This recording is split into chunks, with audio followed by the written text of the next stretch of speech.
Zingo TV channel 250. Please remember to download the Zingo TV app at the respective iOS and Android stores. Thank you so much for tuning in. With me now is Aaron William Freeland. Aaron, here it is. A wonderful day to talk hockey. 2 hockey games already this week. Yeah, the Leafs are actually opening up with 3 games in 4 days and started with a back-to-back. So, yeah. The front half of the back-to-back, I guess we can start there. The first game Sure. was against the Montreal Canadiens. It's traditional. And it seems as traditional that they play badly against Montreal the first game of the season. And they kind of did, I don't know. I guess the way I would define the game is they were a team playing like they just came out of exhibition. Yeah, there were certain miscues that were made. There were certain goals that probably shouldn't have gone in. I mean, I tend to put all of that sort of thing, especially in a first game, down to the yips, which is, a common occurrence even amongst athletes that have been playing for years. There's something about that first game of the season, and whoever makes the fewest mistakes usually ends up on top. So. Absolutely. And of course, they ended the game in a not very not not very well. Well, why don't we talk about the guys on the team that are new? The first line is static. It was a great season last year for the 3: Marner, Matthews, and Bunting. We don't expect anything different from them, or maybe a little sophomore jinx for Bunting because he's not going to be a surprise. Maybe, I don't know. Yeah. Well, I mean, he had sort of picked up the role as an agitator for them last season, and that's a good thing. Everybody always likes to stress the fact that the Leafs are soft, and they have no grit and no sandpaper. And I think Bunting was a nice addition in that regard. The other thing is he actually bring a decent pairing with him too. So it's not like he's a one-dimensional player.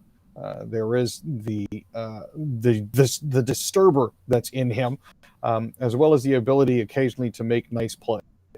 So there is that. Then we've got the second line: William Nylander, John Tavares. That's they've been together. That twosome has been together. They've got a new guy riding on the right side. His name is Dennis Malgin. He was with the Leafs a couple of years ago. They traded for him. He went to Europe, played in Europe, and now he's back again with the Leafs. He was really, he took a job from Robertson. I think it was between him and Robertson whether, which one made the lineup.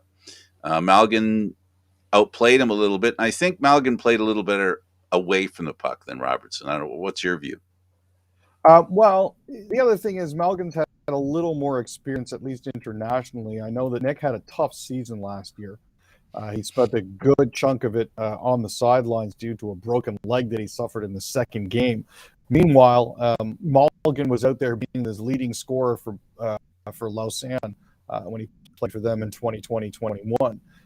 So that's, one of those things where his international experience, I think, definitely helped him when it came to securing a job with the Maple Leafs. So it's not necessarily a surprise to see him there. He has played 194 NHL games as opposed to Robertson, who's played significantly less. But you don't want to rush Robertson's development at this point either. So, we've already, a lot of fans have already anointed Nick Robertson the up and coming savior for us, but only 16 NHL games under his belt. I think we're a little premature doing that. I don't think he's anything spectacular. He hasn't proven to be any. He's never come as advertised, and injuries are the main reason. Not his ability, but his inability to stay healthy has been his biggest problem in the first, 3-4 years of being a Maple Leaf. He has not maintained a level of health that, what they say about ability. The biggest thing about ability is availability. He's not been available, and that's a reality of pro sports. Malgin is a guy that they traded for. This GM traded for him, And so this guy's going to get a decent look for sure, no doubt about it. The next line has two guys that have played together. You've got Pierre Engvall and Alexander Kerfoot. They add Calle Youngkrook on with them. He's been he's been a pretty good addition to the Leafs. He looks really good. You know, they've given him a big contract or a longer term contract, so they have a lot of faith in him. You know, I think he could be a really good asset to this team. No, definitely. I mean, Calle Yarncrook was one of those guys that they picked up, and it was just sort of like, I'm not 100% sure where he's going to fit. We have a lot of guys that could potentially be in the same sort of situation and fill the same role that he is. I don't think he had I mean, he had a standard, I guess, for him season. He had 26 points last year with the Seattle Kraken, um, but he only, before going to the Calgary Flames at the tail end of the season there, where he had no goals and 4 assists in 17 games. So far in 2 games with the Maple Leafs, he's got 1 goal for 1 point. So I'll take that for now. He is one of those players that, in his time with the Predators, he wasn't flashy or spectacular, but he was dependable. And that's, I think, something that they need on a third line.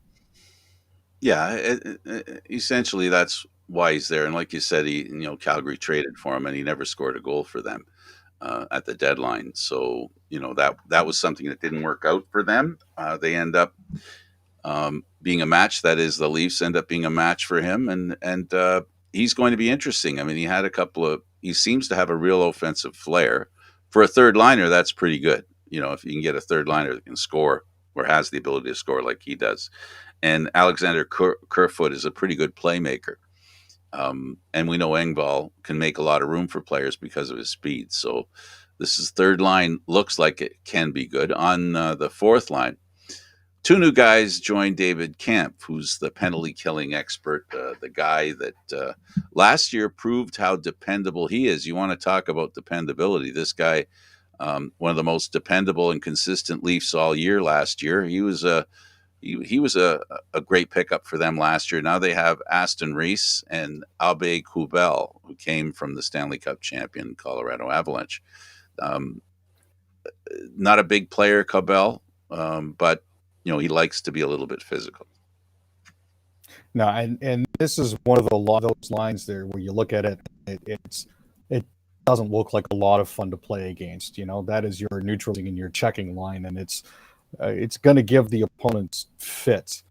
None of these guys are particularly high scorers, but the other good news is they don't take a lot of penalties, and that isn't if you're looking at a very physical fourth line.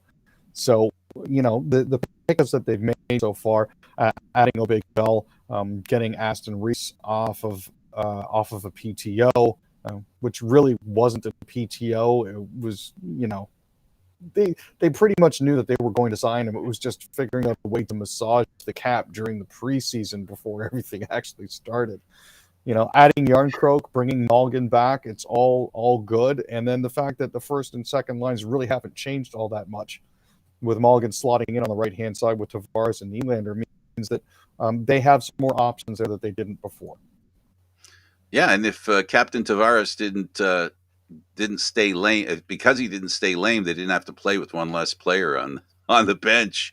They didn't have the cap room to replace Tavares on the ice with anyone because they didn't have the cap space to bring them in. So right now, the Leafs, if healthy, have a full lineup. If they end up with an injury right now, the way things are constituted cap wise, they could end up, early not having a full complement of players, which isn't unusual. A lot of teams go through that. The biggest thing, I think, as far as the forwards are concerned with the Leafs, they're working in a couple of new guys. It's a question of how consistent this offensive lineup can be. And defensively, we know they need to work. They've been a work in progress defensively for the past couple of years. And the biggest thing that helps great defense is goaltending. During the exhibition season, the two goaltenders look pretty good. These first 2 games, there are question marks already, but I think that's pretty unfair to judge two goaltenders on a game apiece. I mean, you're looking at a sample size that is just way too small for this sort of thing. Judging Matt Murray based on his first game and basing a judgment of Samson, who really did have a suitcase of yips in the front, playing his old team is it's one of those things where it's step back, take a breath. I'm pretty sure that they'll get this sorted in due time. That's a pretty good challenge right off the bat. Taking a goaltender and putting him up against his first game for you is against the team he played for. That's a test. It really is. You know, I, and I'm to see that Samsonov settled down during the first intermission because he played very decently for the second half of that game. It was going to go Murray, Samsonov, Murray, because you wanted to give Samsonov a shot against the Capitals and you want to give Murray a shot against the Senators. Now, there are some people who don't necessarily like that idea because, hey, he's playing against his old team. They shot on him at practice all the time. They know all of his weaknesses, but at the time it's a challenge for your goalie. Rise up to it, play better, and stop them or shut them out. And that goes a long way towards building not only the goalie's confidence but the team's confidence in their goalie, and that's a large part of it. Pressure, handling pressure is what you got to do. And we've talked about every position now. Now the coach, the Maple Leafs. Well, you know what? No, let's continue with the team. Let's talk about the power play and the penalty killing. The power play in the first game, 0 for 4 against Montreal, not good. The penalty killing, not so bad, not great. The second game, they get a power play goal. Again, too early to call. We're kind of those of us that watch the Leafs are accustomed to Austin Matthews breaking out of a new season in a hurry. Last year he had a little bit of trouble early in the season. It looks like right now he's got 1 goal in 2 games. He's behind the goal a game pace. Are you panicking? No, I'm not really panicking in the slightest at this point. Anderson is a tight checker for the Habs, so he wasn't going to get much there, and he's going to be tangling with people like TJ Oshie on the back end with the Capital. So there's not a lot of room for him to breathe out there. Thank goodness for John Tavares and his canoes for skates that gave Riley a target for their first goal. But it's one of those things where every October for the Maple Leafs seems to be rough. I know you've been watching for quite a few seasons now, and I've got a few seasons of watching the Leafs under my belt. I'd be happy if they came out of this with, let's do this with 14 points. I think 7 wins the month of October isn't. Here's what they need to do. They need to make the playoffs again. So they can't end up out of the playoff race. It's maybe too much to expect. Last year for me was a bit of a surprise that they played it as well as they did. The playoffs, of course, weren't a surprise. It's consistent with the way they've been. So for me, it's about process. It's about the kind of team they have. They need to make the playoffs. They need to stay, ahead of the game, if you will. They can't afford, if they're going to have any success in the playoffs this year, they can't afford to be a team that's struggling to make the playoffs towards the end of the year. So they're going to have to play a little more consistent than not. And I think they can do it. The goaltending is a big question. It's a question because both goaltenders have not been factors as number ones. Needless to say, Samsonov was a backup goalie. So he's like Campbell was when Campbell came here. And a lot of people are drawing direct parallels with what Samsonov can be in relation to what Campbell became. If they can do that, that'll be great. He signed a 1-year contract, Aaron, which basically says, I believe in myself. I'm not being paid that much this year, but I'm going to make you pay me a lot of money next year, or someone will. Yeah, and based on what we've seen during the preseason and the minuscule sample size here, I'm not sure we'll be able to pin anything down until we're at least through the month of November. I mean, as it stands, the Leafs are playing 10 games in the month of October. So they're starting with the back-to-backs, which we just had. We got the Senators tomorrow night. And then we've got 2 home games the next week. That's Monday and the Thursday versus Arizona and Dallas. And we finish with a 5-game road swing in Winnipeg, Vegas, San Jose, Los Angeles, and Anaheim. So we're getting the Death Valley and the West Coast tour out of the way early. They're going to be finishing with LA on the 29th and Anaheim on the 30th and a back-to-back on the West Coast, which is not going to be fun, but it's also going to be certainly a bellwether, a canary in the mine kind of moment for them. The West Coast was far more deadly a few years ago than it is now, but still, it's an interesting trip because it's a road trip and a couple of distractions because of LA being LA, and so it'll be an interesting month for the Leafs. They're doing it. I guess I think this is probably the first year in a while. In fact, I'm not sure I can even remember a year where they've had this many injuries before the season even started. It's definitely a concern. I'm glad that Muzzin is back. I'm glad that he's playing with Hall. They did not look good together in the first game.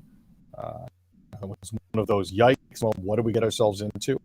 Morgan Riley and TJ Brodie. I'm curious now that Morgan's been in the league as long as he has, he gets a lot of rope from Leafs fans when it comes to his defensive shortcomings. I'm wondering if he continues to pair with Brodie, whether or not that leash gets shorter. Giordano with Sandin on the back end is nice. He's a nice stabilizing influence for Rasmus. But I'm still waiting on Timothy Liljegren to come back and Jordy Ben. So those two would be nice. But yeah, it's been an interesting start to the preseason.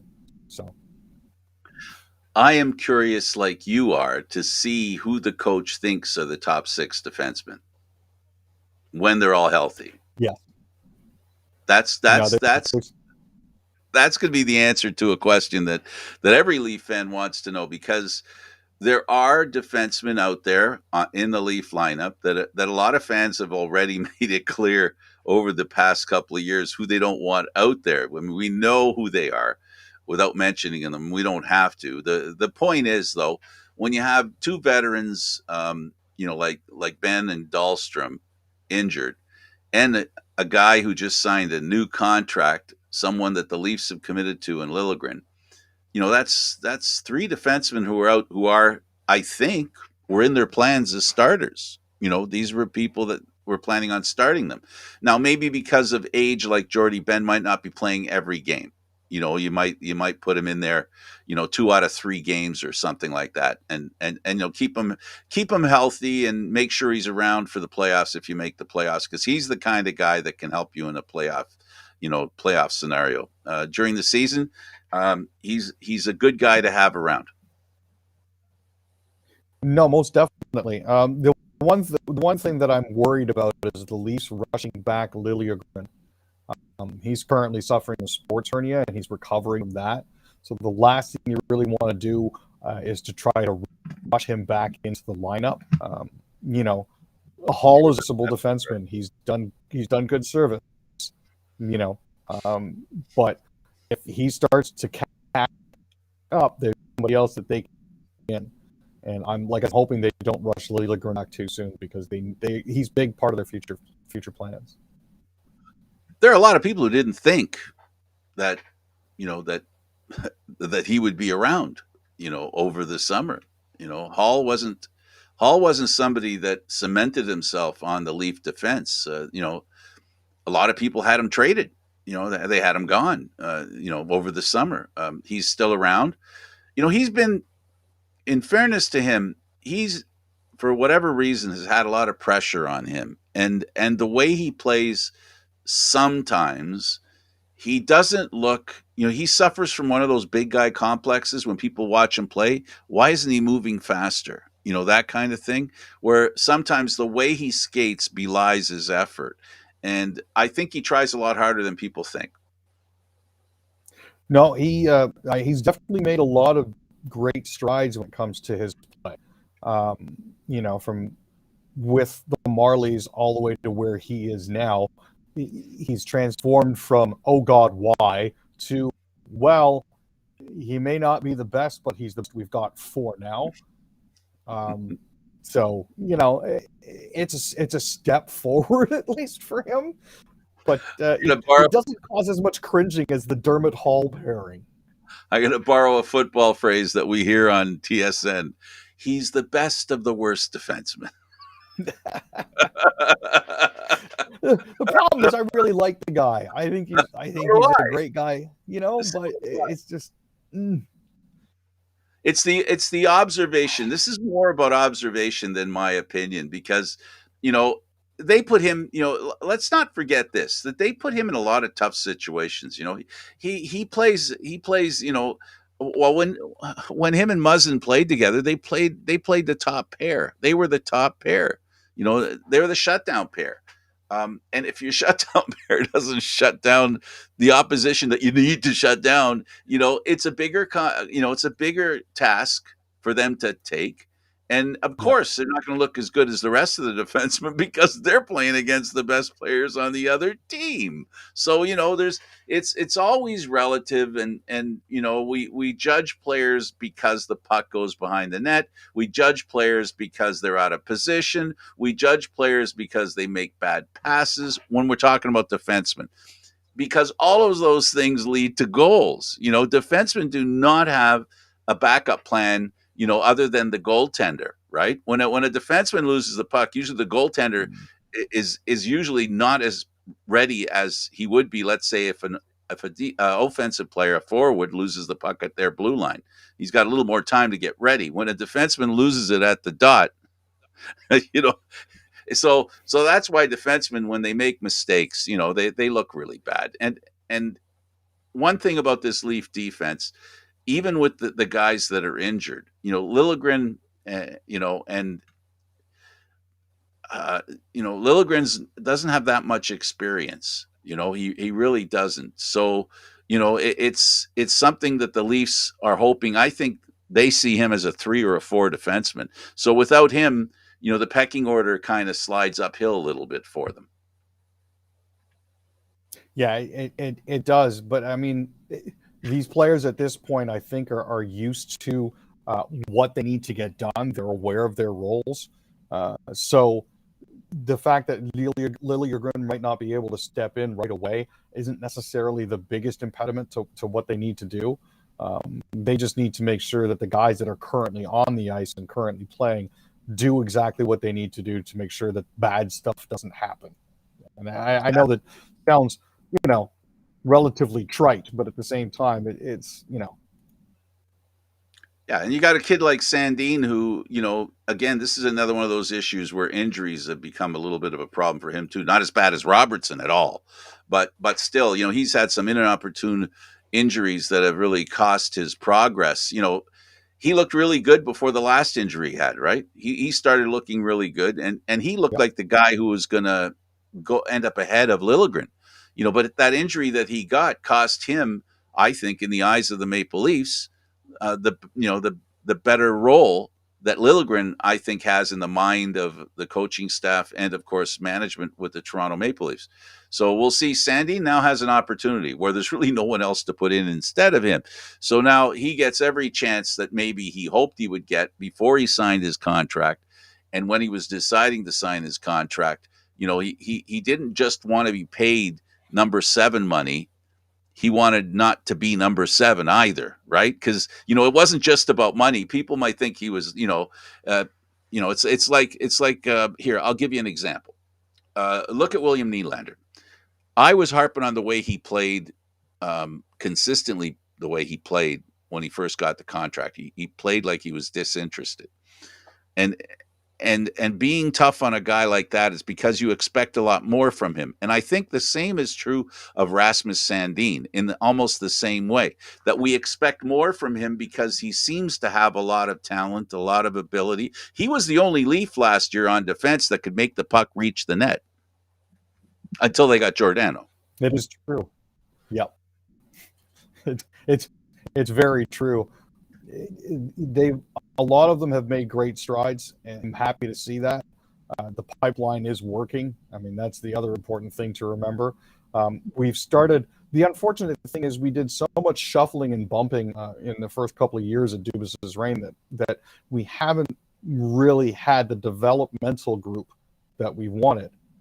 So I think we're about a year or two behind when it comes to defensemen at this point, because they got rid of a lot of stuff that was in the cupboard once Lamoriello was gone and Dubas took over. It's a common complaint, and it was one of the major knocks against him. But I'm glad that they're getting to the point now where they've almost restocked the shelves. So that's another positive that's actually coming out of this year as well. And we picked up a few more draft picks for next year with some of the moves that we've made. So all is not lost in that regard. But yeah, having more guys on the back end coming up through the Marlies, like Liljegren, like Sandin, having them ready to plug and play is a bonus for us. You know what? It's really important that you have an organization that knows how to develop players. Not only knows how to develop players, but how has the ability to coach them to the point that they play the best of their ability. Right. So that there's something to be said for first round draft picks, picking great players. There's something to be said for talent, ability, and even hard work with players. But it has to be within a system. So let's talk about the coach. The game in Montreal. I find Keefe is he's a very tough coach. He doesn't take much guff. Aaron, they didn't play that bad a game against Montreal. They had a couple of bad moments and they lost the game because of those bad moments. But if you didn't watch the game and you only listened to Keefe, you would have thought they played terribly the whole game. His definition of what he thought the game was like by the team, I don't think fit the way they really played, considering it was the first game of the year. No, it wasn't. He seemed a lot more down on them. With his line about how, well, with all that we've been through, we expected better, but we deserve to lose, I think was going a little far. But at the same time, I think that's part of his coaching style. But he certainly wasn't wrong. They did make a lot of mistakes that didn't necessarily need to have been made. And Murray wasn't necessarily as sharp as he could have been. Muzzin passed to the wrong player to seal their fate with 18 seconds left. Those are the sorts of things. I was watching the game and I was already thinking overtime before Muzzin coughed it up. Yeah. So, it's one of those, oh boy. How about that? If you didn't see Keith's picture, if you didn't hear him and you only read what he said, I swear I thought it was Babcock talking. Did you? I mean, I'm saying, did you notice the similarity in their approach? That Babcock was a pretty tough guy too, so he was channeling his inner Babcock. I think it's important that the Leaf team, as far as their ability is concerned, they've got to play to their ability, and their big guns have to play like big guns. Tavares scored. All right, Matthews got his first goal. Okay. Marner looks okay, but he's got to play better. Let's be clear here. This isn't a criticism of Marner. It's just an observation. My observation is that they rely on Marner to be Marner, and he was Marner. He had flashes of being Marner, but he has to be Marner more consistently for this team to be successful, because essentially the offense grows from him. I mean, he's the guy that, for the most part, if the Leaf offense is working, whether it be the power play or whether it be 5-on-5, and sometimes even on the penalty kill, right? Marner's a guy that creates offense. And if he doesn't do it, I notice, because it's what I expect of him. We don't have to talk about contracts. We just talk about what we know about the kid and what he can do. No, and it is true that there were times where he didn't quite seem to be all there, but at the same time, yeah, they do. And I noticed this in particular on some of the power plays. They're relying on him now to be the wheelman at the top, and it's interesting to see, because he is adapting to it, but they've got him playing the blue line with Riley back there, and I'm not sure he's 100% comfortable there. He seemed a lot more comfortable in the scene, but Absolutely. Well, let's talk about the game against Washington. Samsonov, I guess he wants to be Samsonov now that he's in Toronto. They were saying on the air there it was Samsonov when he was in Washington, so now he's Samsonov in Toronto. I get confused with pronunciations, but anyway, we know who I'm talking about, which is important. So he played against his old team, the Leafs. Um, Matthews scores a big goal, which is what you expect from him, but it wasn't one of the goals that you expect from him. A tip in from what, 40 feet out, 30 feet out. Yeah, yeah. His shot from up by the blue line there, tipped, went off Dowd's hip, I think, and then fluttered past the goalie. I can't really be too upset with Lindgren for missing that. But when you get a quick change like that, it's rough. It's very difficult as a goalie to calculate what's going to happen, even if it's just a middling tip. Once that puck starts fluttering, you have no idea where it's going to go. So good on him for that. It was good to see. Good to see stuff's finally starting to click. But again, the issue that we're running into is penalties. Let's take a So little bit of a news break. And what's the top story in the news for you? top story in the news for me right now would have been. I was actually looking at the Emergency Act inquiry that was going on in Ottawa about the occupation. There's a lot of interesting things being brought to light about police and the different sections of the city. There was actually apparently there was a Canadian Tire that sold out of knives and bear spray, which was right near the baseball diamonds that the truckers were using as a staging ground. So you had to wonder what was going on there. Last time I parked my truck in downtown Ottawa, I don't think I needed to bring bear spray with me unless I was anticipating something jumping off. The other thing that I was looking at as well was the weekend festivities, over the Thanksgiving weekend. I was looking at Mika Alway, who got fined for a high hit, and a high hit, sorry, on Jalen Acklin, and Adarius Pickett getting fined for three separate incidents. I don't know if you caught this one, but it was for a high hit on Jalen Acklin, a high hit on Justin Hardy, and a violation of the league's media policy. So that was a little bit of fun stuff to come out of the CFL this weekend. Um, I think also a thing that it's going on in the U.S., but I think it's important to note. You talked about bear spray, you talked about knives. We know that on January 6th, a lot of Capitol Police were sprayed with bear spray. Um, so I'm not suggesting that's why they bought it at Canadian Tire, but it springs to mind that kind of thing. And Alex Jones is the guy that the big news story that rattled around in my brain when I first heard about it. I mean, how can you ignore Trump? But I'm going to try to right now at this point, try to ignore him and talk about Alex Jones, who basically was sued and almost for $1 billion, Aaron, almost $1 billion. And do you know? I'm going to say this. I don't know how to put this, but that jerk, that's still not enough. I mean, what that guy did, folks, he's the reason why, while parents were burying their 6-year-old children, were being hounded by people while they're trying to bury their 6-year-old. Is it not bad enough that your 6-year-old gets killed by a young man who basically lost his mind, and then you lose your child, and then you have to put up with that, and it's because of this guy? $1 billion doesn't cover it. I don't understand. I would love to see him put in jail. You know, maybe trade off a couple of $100 million for a couple of years in jail, Aaron. I don't know. I just, this kind of human being, I have difficulty even referring to them as a human being. This Alex Jones is a terrible human being who needs to be stopped, and people like him need to be stopped. To attack parents who just lost their 6-year-olds and promoting the idea that they be harassed at the child's funeral. I can't think of a worse thing for a person to do without murder being the issue.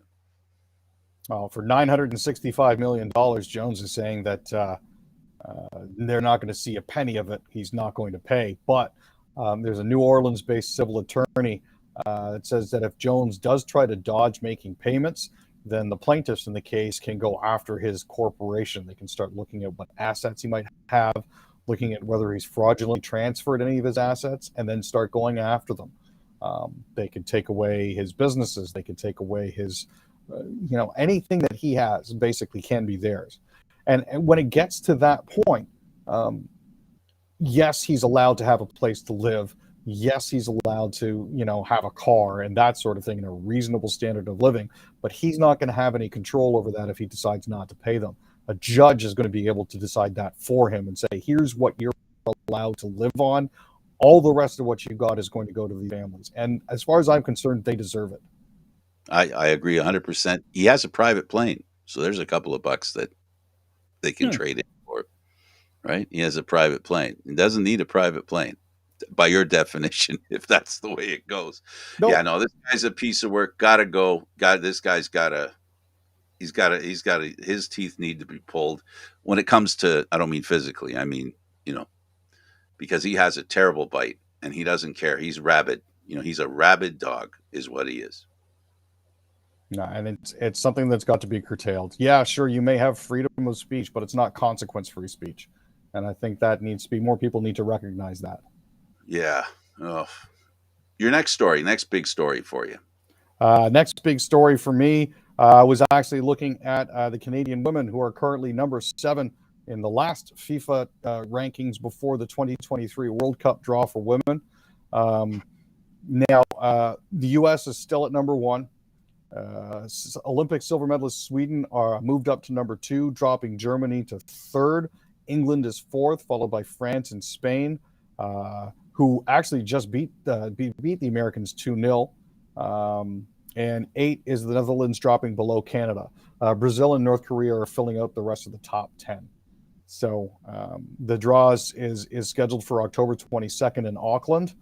And Canada's just coming off wins over Argentina and Morocco, in the recent FIFA international window. So we're sitting pretty there. Another story, we finally have Hockey Canada starting over. It's the only thing they could do. What was going on and what has been going on for as long as it has, we're talking about going back 12 years. The only thing that could be done was the whole board starting fresh and making sure that the kind of people they bring in understand the new age that we're in. And, it isn't just hockey. Hockey's an example. It's not where it begins and ends, where abuse within sport. So there's an MP that's suggesting that we're going to have to look at every sport and see how, make sure that, when we're talking about our young people are safe. We've heard of stories, young gymnasts who, for the most part, are all under 18. So, we've seen the horrible things that happen to them. We've seen what happens with hockey teams that go out and have a good time at other people's expense, literally. So, it's time for, it's not about sensitivity, folks. So if you think that we're talking about sensitivity, no, we're talking about human rights here. We're talking about people have a right to live a happy life and not be impacted by people who, because of who they are, can do something that they shouldn't do. And for far too long, Hockey Canada has been using actual player fees to pay off these cases. And that is not cricket. It's not ethical. It's not moral. It's not right. And under the rubric of, hey, you're good at this sport, we're going to do this. It's like, no, that's not what should happen. And I understand the argument that some folk are going to make when they hear us talk about this, Frank, about, hey, these hockey players deserve to live happy lives too. Yes, but these hockey players broke the law, and there are consequences for that. They haven't started to pay, Aaron. No, they haven't. The other shoe that's going to drop, us becoming aware of what's been going on for the last decade and a bit, is part of the first shoe dropping. the first shoe is finding out what's been going on and immediately going for who should have been in charge to make sure it didn't. The board now, that's the first shoe that drops. Now the real shoe that's going to be really interesting, and there's going to be a lot of unhappy people, a lot of, we don't know yet who the players were that were involved. We can guess, we can surmise, but we do not know which players were involved, which junior team, which teammates, which players were there. There have been players who've come up and said, "Hey, I wasn't involved in it, and I want you to know I knew nothing about it." But we haven't heard everybody say that. So there's some people that are hearing footsteps, and I hope, all I can say is I hope whatever they did, they're accountable for. Whatever they didn't do, I hope they're not accountable for. But my feeling about that. Along with guilt should come accountability, no doubt about it. But accusations shouldn't be enough. So hopefully this will run the course that it should, which is there's going to be a legal side to this, right, Aaron? I mean, it's going to come. There's going to be a legal side to this. No, there definitely is, and what we're starting to see with a lot of what's going on is like roaches scattering when you turn on the light. This is there are things here that will be brought to light, and it's not going to be happy for anyone involved. Hockey Canada had a memo from Justice Thomas Cromwell released Thursday, alongside his interim report concerning the organization's governance, and he's recommended that Hockey Canada put in place a board and a board chair who agreed to serve for only 1 year as a transition team. They'll be responsible for addressing the many public concerns about the senior management team of the organization and setting policies and procedures in place to try to rectify that and to win back the confidence of the public. There is a long road ahead for Hockey Canada based on the actions of these players who at the time were teenagers who should still have known better. And we'll have to see where all this fallout takes us. But this is not going to be anything that's wrapped up quickly. This could take years. And there's a lot of damage to be undone. Like a forensic audit, if I understand, I guess what they can do in that case is somebody goes in there for a year and says, "Here's what we found. Now let's see what we're going to do about it," right? And then go from there. So somebody has to be in the just like a coach that takes the job after a coach has been fired till the end of the season, right? They're there because someone else failed. They're there. They could even maybe end up with the job. But the point is, don't assume you're getting the job. You're going to show us what you're going to do to improve the reputation of Hockey Canada, because it really has fallen far to the point where the big companies, that the sponsors that provide a lot of the money to keep Hockey Canada competitive in the world, once you've lost faith, you're going to have to be twice as faithful to get back to where you were. So they've got to do yeoman's work in convincing people that they've learned and they understand what was done wrong and what it looks like to do the right thing. They're going to really have to establish that. It's not a question anymore of, just blind trust. That moment's gone. Now they got to prove they can be trusted. And the thing is, it's not just Hockey Canada that needs to look at their hiring practices. It's everything all the way downstream from there. And this is a huge fundamental shift of the basic fabric of hockey culture is what we're looking at. Because a lot of these guys are brought up by, parents and friends that all went through the same sort of thing that they did, and it's baked into the system already, and it's a huge task to try to correct that. So yeah, what you're talking about is more than just hockey. Not that it isn't hockey, because it is, but in this country, hockey is the penultimate. It is the ultimate sport, right? It is the one where if there's hero worship, because I think this is the root of the problem, right? Is that we praise young athletes who are great at what they do, and we almost invite them to do things that they shouldn't be doing because we make them, I guess the only way I can put it is above the law, right? They have the freedom because of their fame and because of how good they are to be able to do many things that most people cannot. And I guess we have to humanize our athletes a little more, because essentially, I think that's what we're talking about is teaching our athletes to be humans, not just superstars. Yeah, there's a certain amount of accountability that seems to be missing with a lot of this. So it's Absolutely. Well, bringing them back. Sorry, go ahead. no. I was just going to say, we've only got a couple of minutes left. Let's talk about the Leaf. Let's go back to Leafs again. Highlight what the immediate games they're going to be playing. All right, so looking forward for the Maple Leafs, they've got Ottawa. So it's a continuation of the Battle of Ontario. Now, what do you think of Coming that up game? on I want you to Saturday. comment on that. We got a couple of minutes. Ottawa's a team that's been reconstituted. Connor Brown got traded to Washington. We saw him last night. I would never have thought that Ottawa would have gotten rid of Connor Brown. There was a time when I think he was being touted as a possible captain for them as well. So it struck me as odd, but at the same time, I can understand what they were trying to do. The good news for Ottawa as well is I have that no idea. What's that? What were they trying to do? I have no idea. You know what? The way that everything was packaged and presented, I think they were just looking to clear out some of the detritus, and I guess he didn't fit in with their future plans. Is basically what it boils down to. The timing was amazing too. The last day of free agency. Convenient that. Hey, it's just a weird thing.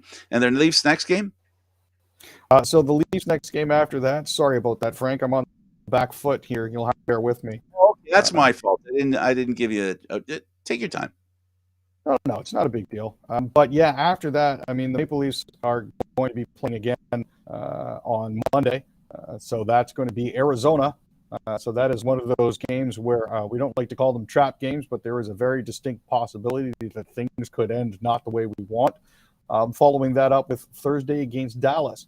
So, I mean, Arizona is a completely revamped team.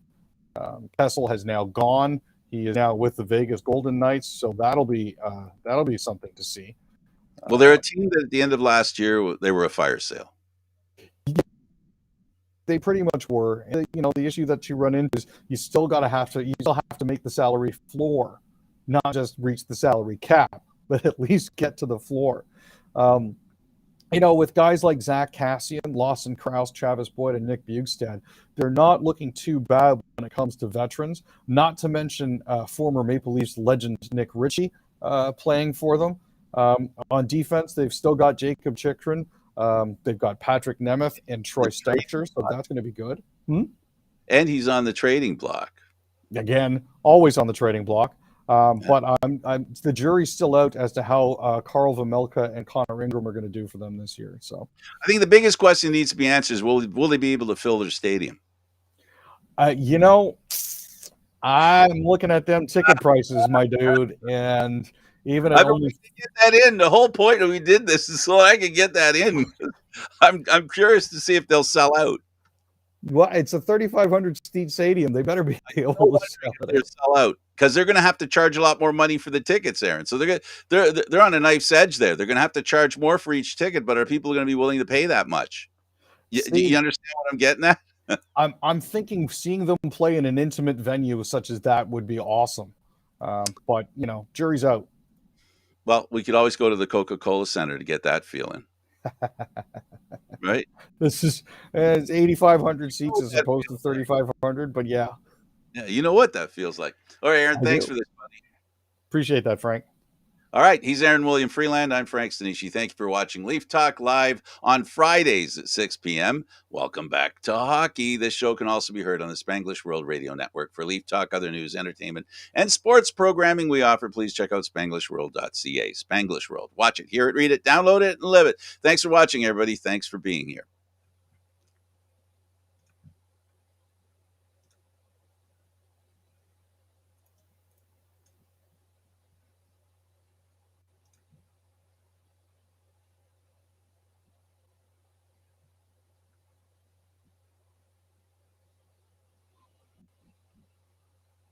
I think we may have lost him.